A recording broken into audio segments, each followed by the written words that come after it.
What's up, fellow internet denizens? Welcome back to yet another episode of...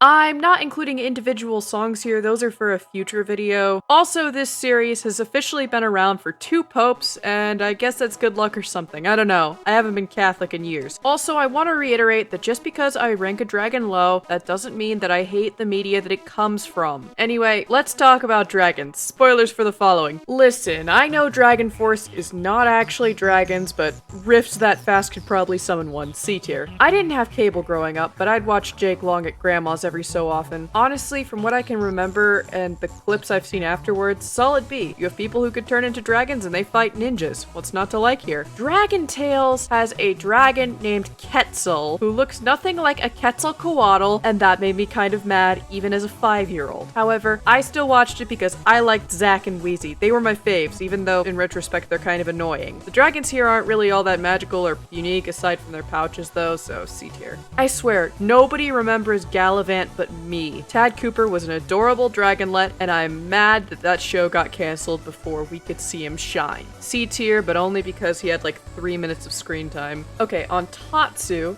you're suspended facing the ground while the roller coaster rolls and coasts, which is terrifying, and I loved it the one time I got the chance to ride it. A tier. Had a dock a point for the 5-hour line. Still pretty good. Okay, so my grandma had this movie called Magic in the Water saved on pay-per-view or something because she knew I liked dragons and we watched it together once. What I got instead of dragons was a movie about a Canadian Loch Ness monster with a hankering for the paste inside Oreos and the ability to possess sad middle-aged men from the same therapy group. There was also a Scooby-Doo type B-plot where dudes were dumping toxic waste into a lake in a Loch Ness monster-shaped submarine, as well as some weird racism and bad child actors. The production quality was worse than those PSAs my priest used to put on when my CCD teacher was out sick. I am 99% sure Nabisco sponsored this without checking the contents of the script, much like my theories on the Mars Corporation and its connections to Chatter Chipmunk. What a weird, stupid movie. I'm so sorry, Grandma, but I'm gonna have to go with F tier. Despite his name, Drake is not a dragon. His music sounds like auto-tuned whining, and he's just an all-around disgusting person. F tier. I gotta keep him as far away from A minor as I can. I barely remember there being a dragon in Barbie Rapunzel, and I barely remember her doing anything other than standing around and freaking out whenever Gothel did things. I think she also had a dad who would appear every so often to do plot stuff. I don't know, it's been forever since I watched this and I don't want to rewatch it. D tier. If a perverted weasel is more memorable than you, you're not very good at being a dragon. Mulan is my favorite Disney movie. When I was little, Mom would watch it with me and tell me I was strong as Mulan whenever I'd do something cool, like shut the car door all the way or help move boxes. Mushu is one of my favorite characters, obviously. I love how he fucks up at the start, killing the Great Stone Dragon, and then just goes along with it and becomes Mulan's guide. I am so glad they never made a sequel, and they also never made a live-action remake with no mention of dragons whatsoever. Those would have been disasters. A tier. Scaled and Icy has a cool dragon on the cover, but I did not like that album. Naturally, I don't blame the dragon for that. I blame the fact that 21 Pilots tried to go for a sound that I don't know how, but they found me, did a lot better. I don't really remember any lore around the dragon because I had too much going on in my life at that time, didn't we all? And therefore, I don't think I have a horse in this race. Judgment reserved until I can find some decent lore.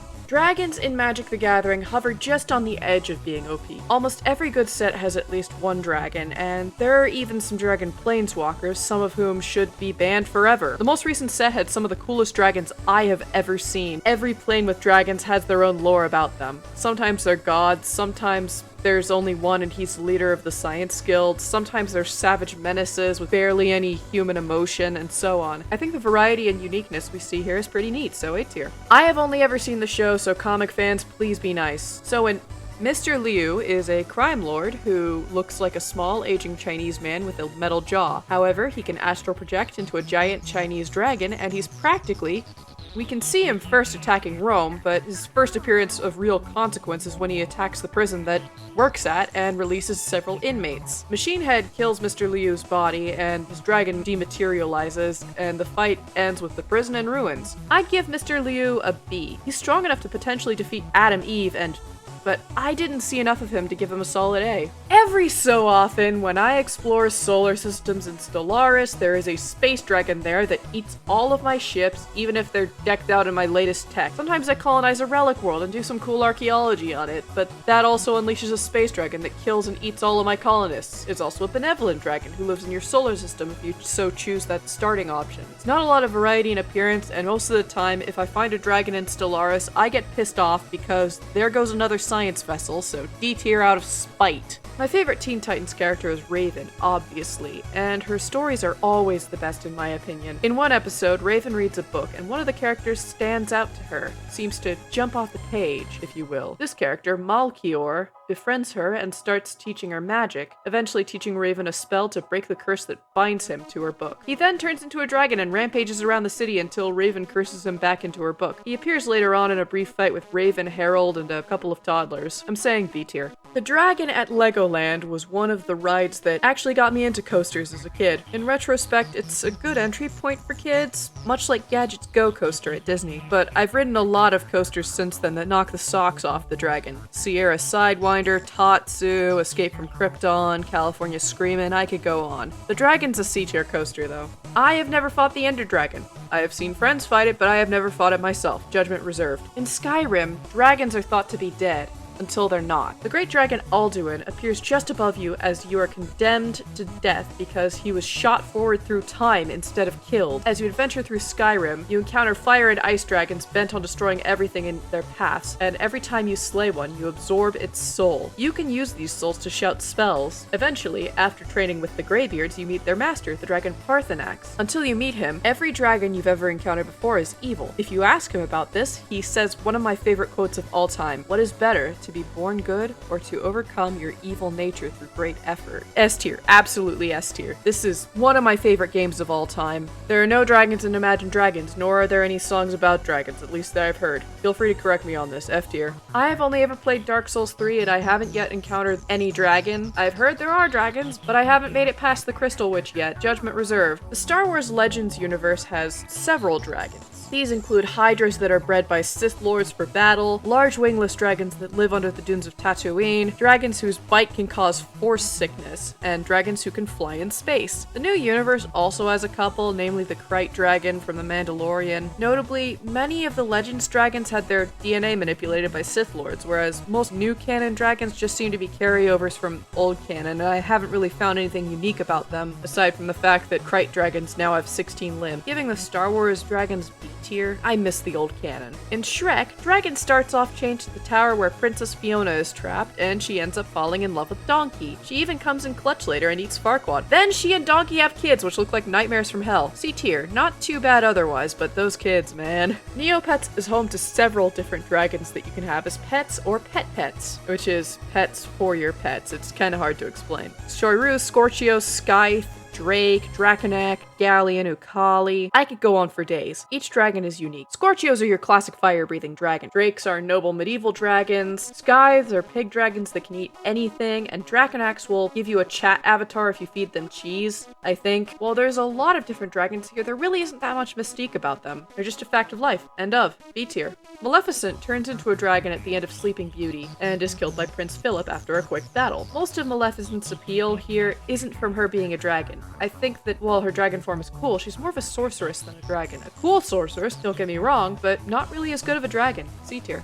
I have only ever seen the first series of Avatar. However, I remember a lot of dragon symbolism. Zuko had nightmares of Azula and Iroh fighting in the forms of dragons. Avatar Roku was friends with a dragon who appeared later on to speak to Avatar Aang. The last two dragons on the planet came down to help Zuko and Aang train in firebending. Dragons in the show tend to look either like fully Eastern dragons or a mixture of Eastern and Western dragons. They're said to have invented firebending and bestowed this gift upon humanity. That's awesome. A tier. I have only ever fought the High Dragon in Enter the Gungeon once, and I got my ass kicked. Judgment reserved until I can kick its ass back. In Dungeon Meshi, there is a giant dungeon that the heroes are exploring. The reason they're doing this is to recover Laios' sister Phelan from the belly of the dragon and see if they can heal her. Well, they kill the dragon and heal her, but the dungeon sorcerer comes along and fuses Phelan to the dragon's corpse, and the heroes have to save her once again. Also, apparently dragon meat is good for ham, pizza, soup, and a roast. Dungeon Meshi makes my mouth water every time I think of it. B tier. Hercules was one of my favorite movies when I was like 3 until I found out about actual Greek mythology when I was like 6. The movie fucks up how Heracles, yeah, I'm using his Greek name here, suck it Romans, kills Hydra and has him just burying it instead of burning it. Anyway, I hated that change, so D tier. One of my favorite SCPs is SCP-1762, which is just a box that says, "Here be dragons." However, every so often, origami dragons fly out for a few hours before flying back into the box. It appears the box is a portal to a fantasy realm, seemingly connected to this world's view of fantasy. As time goes on, less and less dragons come out of the box until, well, read and find out. The story made me cry so hard when I first read it, and I recommend all of you guys read it. A tier. Also, I don't think I've seen any other dragon SCPs, but if they're out there, let me know, please. The animation felt so stilted in Once Upon a Time whenever a dragon appeared. I could tell they were just green screened in. I gave up watching around season 4 and I only stayed that long because I had a crush on several characters. D tier. Mashal, I think that's how it's pronounced, is an interesting show, and while I like it, I would prefer if it had less power scaling bullshit. So we have this world where magical people rule and non-magical people are sent to basically Manzanar with the excuse that it's safer for them. Anyway, the main character is a muggle who is a bodybuilder and is strong enough that he can pass as magical, and then the power scaling gets out of hand, yada yada, you've seen it before. Now, the only time a dragon appears is when the big bad shows up at the end of season 2, and it is not of any consequence whatsoever. D tier. I was teased. I've only ever seen DBZ abridged, so we're going off of that lore. Dragons are bullshit and the rules only apply if the plot demands it. D tier, but DBZ abridged is an A tier show. Quest for Camelot is a cool movie, but as a kid I thought the two-headed dragon was annoying. Everything else about that movie was fantastic though. C tier dragon. Dragons in Pokemon are kind of like the ones in Neopets. They're everywhere, there's a lot of them, and most aren't that mystical aside from a couple of quirks. Also, I have problems with some of the classification here. Why is Gyarados a flying type rather than a dragon? If Gyarados is a flying type, why can't it fly? Why isn't Charizard a dragon? Why isn't Goodra a bug dragon? We need bug dragons!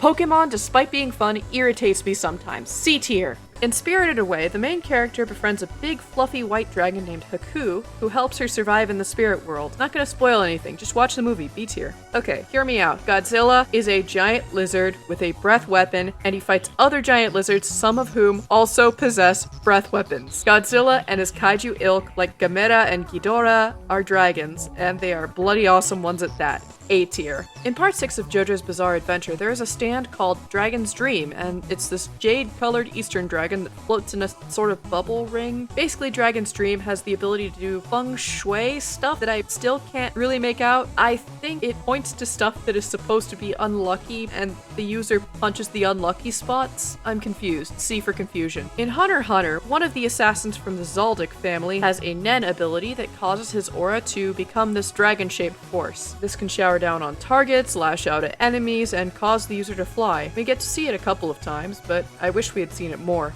C tier. In Overlord, dragons are rare, but they're very powerful. They kind of keep to themselves, but all of them love gold. There are many different dragons in the New World, and they used to have a hierarchy, but they were killed by the 8 Greed Kings, who are player characters who were transported into this world. I haven't rewatched this series in ages, but I do remember the dragons and I loved Hedge and Maul, so B tier. In my 11 years of playing, I have only ever encountered one dragon in D&D. It was a white wormling, and I somehow rolled a nat 20 and persuaded it to help us clear his castle of kobolds if we would leave his treasure room alone. Despite this being my only encounter with a dragon, I love D&D's dragons. They're rare, but not too rare. They're powerful, but they're handicapped by their greed. They're terrifying and beautiful and intelligent, and everything that I want in a dragon. There are even dragon gods who have a range of personalities. In a previous video, I ranked both Forgotten Realms and Dragonlance S tier for their portrayal of dragons. I will be doing the same here. S tier. Thank you guys for sticking around. Are there any good dragons in shows and games that I haven't mentioned? Please let me know. I need to see more dragons. And stay tuned for next time when we will be ranking real dragons. Yes, really, there are a lot of dragons in real life that you've probably either encountered or at least heard of. I am Alien Daydreamer, and I am out. Bye!